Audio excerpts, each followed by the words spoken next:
সবার কেন number one হতে হবে? এমন লাইফ চাই না যেটা আমি মরে যাওয়ার আগে বলবো উফ ওটা যদি করতে পারতাম, উফ সেটা যদি করতে পারতাম। Today is the last day, আমি এটা বিশ্বাস করি। কারণ তুমি যখন পর্বতের চূড়ায় পৌঁছে যাবা তারপরে তুমি কই যাবা?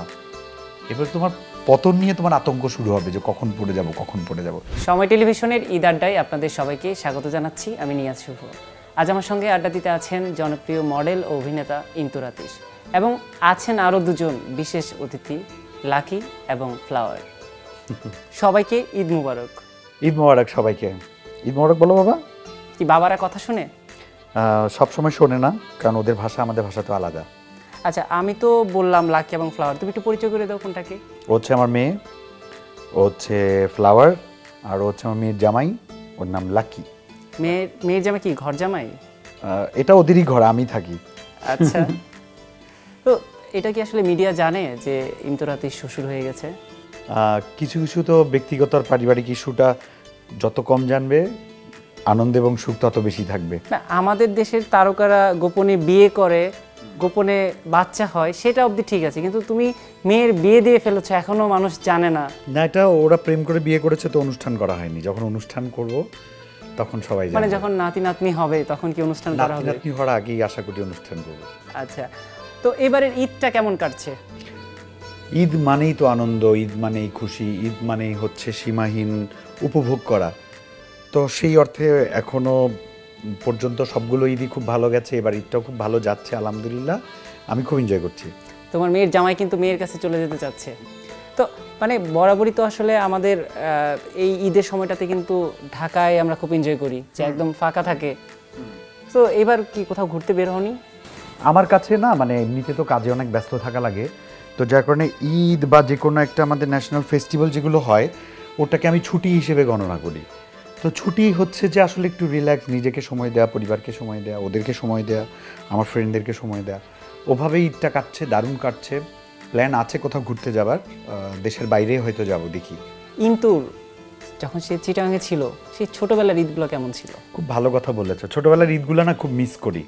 সবচেয়ে বড় কথা সালামিটা মিস করি। এখন আর কেউ সালামি দেয় না, এখন সালামি নেয়। তো সালামি দেওয়ার মধ্যে একটা আনন্দ আছে, কিন্তু পাওয়ার আনন্দটা আমার মনে হয় এখনও শেষ হয়নি, যার কারণে আমার মনে হয় যে আমি পাওয়ার সে আনন্দ থেকে বঞ্চিত করছি নিজেকে।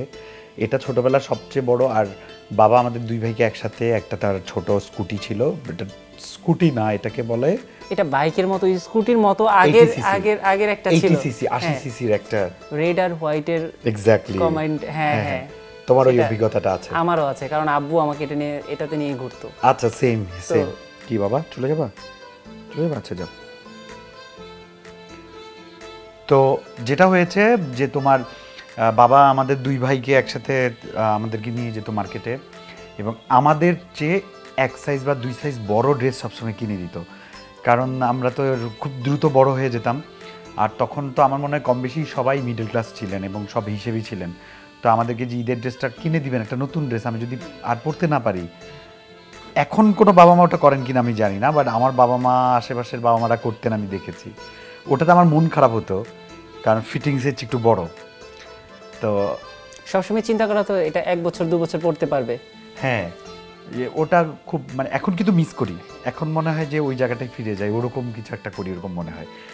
আর তো ছিল একদম সকাল সকাল আম্মুর হাতের সেমাই খেয়ে তারপরে গোসল করে নামাজে যাওয়া, নামাজ থেকে এসে সবাইকে সালাম করার ধান্দা, তো সালামিটাই ছিল।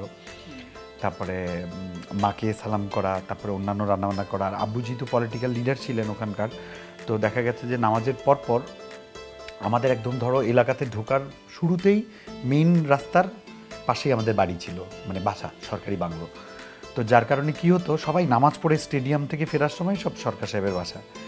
তো দেখা যেত কাজের লোক, আম্মু, আমরা সবাই ব্যস্ত হয়ে পড়তাম এন্টারটেইন করার জন্য। এটা ঈদের নামাজের পর থেকে একেবারে দুপুর 12টা 1টা অবধি চলতো। তারপর লাঞ্চের সময় হাতে গোনা কিছু ক্লোজ পার্সন ছাড়া আমরা ফ্যামিলি মেম্বার একসাথে লাঞ্চ করতাম।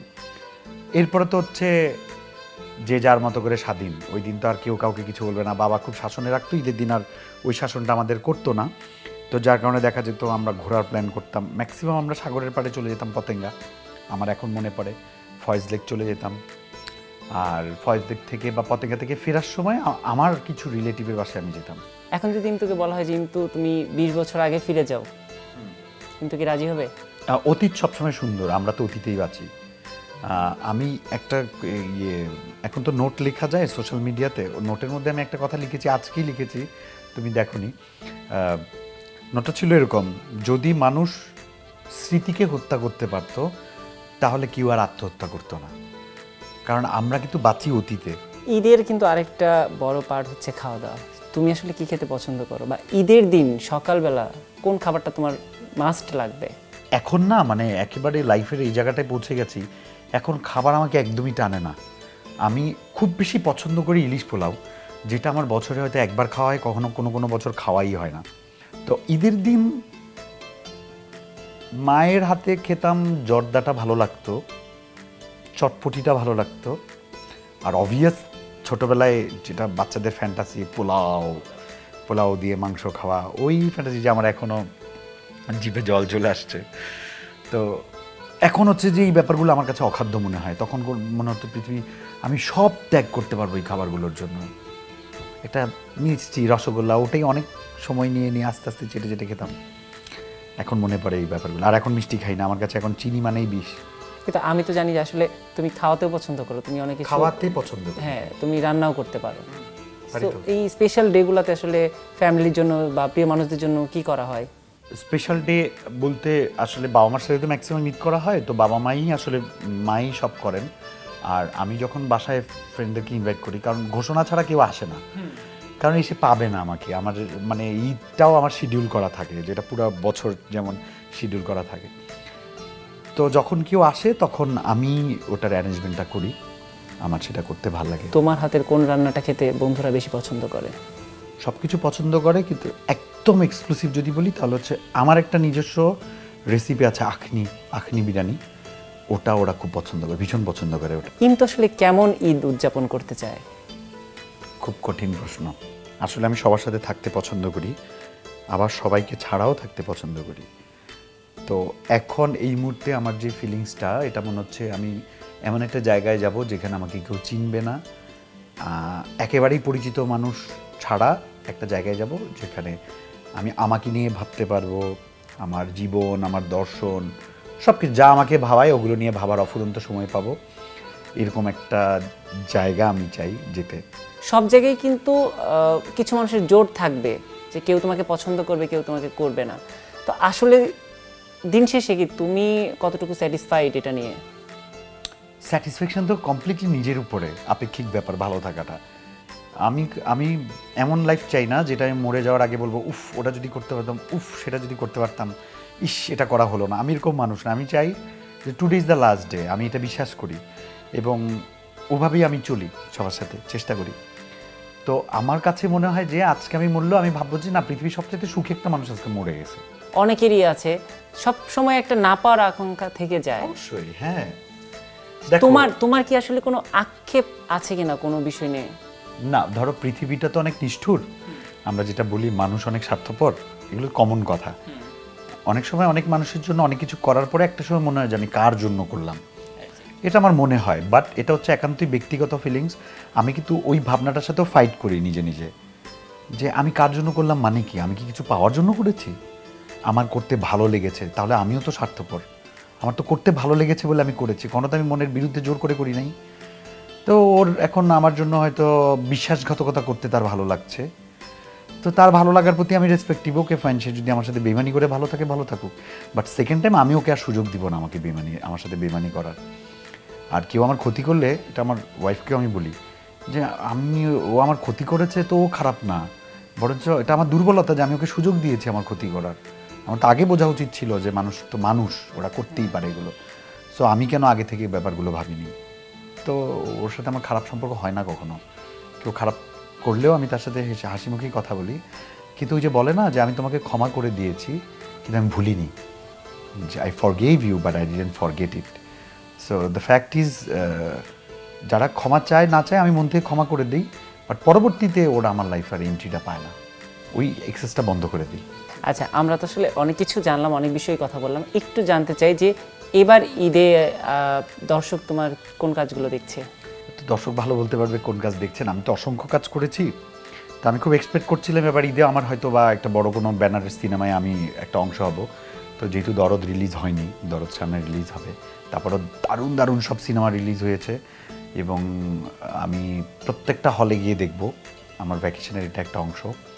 আর আমার কাজ বলতে তো এবার অসংখ্য একক নাটক, 7 পর্বের নাটক কয়েকটা চ্যানেলেই যাচ্ছে, কিছু টেলিফিল্ম করেছি, মিউজিক ভিডিও অলরেডি রিলিজ হয়ে গেছে কয়েকটা, আর এরকম তোমার মতো আমার মতো কিছু ইন্টারভিউ, ঈদের শো, কি কয়েকটাতে আমি হোস্ট, কয়েকটাতে আমি গেস্ট, এই তো।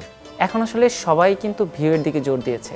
অনেক অভিনেতা আছে যারা ভিউ হবে বা এই ধরনের কন্টেন্টগুলোতেই কাজ করছে, সেই জায়গা থেকে তুমি একটু ভিন্ন পথে হাঁটছো, সেটা কেন? আমি যেটা প্রথম, আমার প্রায়োরিটি হচ্ছে আমার আরাম।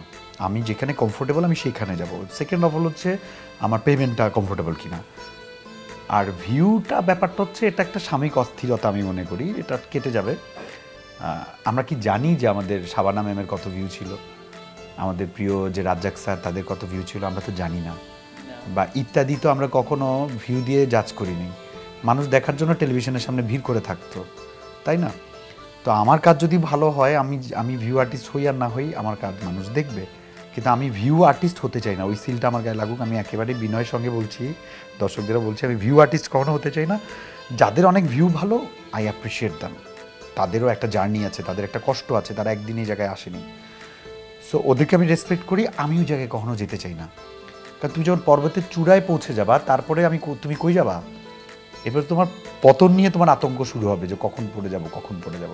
এর চেয়ে ভালো জার্নিটা চলতে থাকুক। আমি তো এগোচ্ছি, কাজ করছি, চলছে। সবার কেন নাম্বার 1 হতে হবে? তুমি আসলে নিজেকে কোন জায়গাটাতে দেখতে চাও, বা মৃত্যুর আগে কোন কাজটা তুমি অবশ্যই করতে চাও? আমার মনে হয় যে আমার তো এখন বাবু নাই বা আমার বংশধর নাই। আমার যদি ভবিষ্যৎ বংশধর হয়, ওকে আমি মানুষের মতো মানুষ বানিয়ে দিব, ওটা আমার ইনভেস্টমেন্ট। আর বাদবাকি সম্পত্তি আমি কোনো একটা একেবারেই সুবিধাবঞ্চিত কোনো একটা সংগঠনে দিয়ে যাব, যেটা আজীবন যতদিনই পৃথিবী থাকবে সংগঠন থাকবে, এখান থেকে যাতে কিছু বাচ্চা হলেও কিছু মানুষ যাতে উপকৃত হয়, এটা আমি মরার আগে করে যেতে চাই। যে কোনো অভিনেতার একটা স্বপ্ন আছে, সেটা হচ্ছে ন্যাশনাল অ্যাওয়ার্ড পাওয়া, আরটা হচ্ছে অস্কারে অ্যাওয়ার্ড পাওয়া। তো শিল্পী সত্তার জায়গা থেকে এগুলো আমার ড্রিম।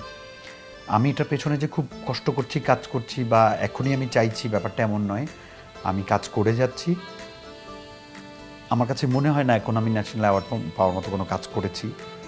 কখনো করলে তখন হয়তো এক্সপেক্ট করব, বাট শিল্পীর জায়গা থেকে এটা আমার স্বপ্ন, আমার এই রিকগনাইজেশনটা লাগবে। তুমি যদি তোমার দর্শকের উদ্দেশ্যে কিছু বলতে চাও? জীবনে না সাকসেসফুল বা অনেক রিচ মানুষ হওয়ার চেয়ে একজন ভালো মনের মানুষ হওয়াটা খুব জরুরি। এবং আপনি কখন বুঝবেন আপনি ভালো মানুষ হয়েছেন?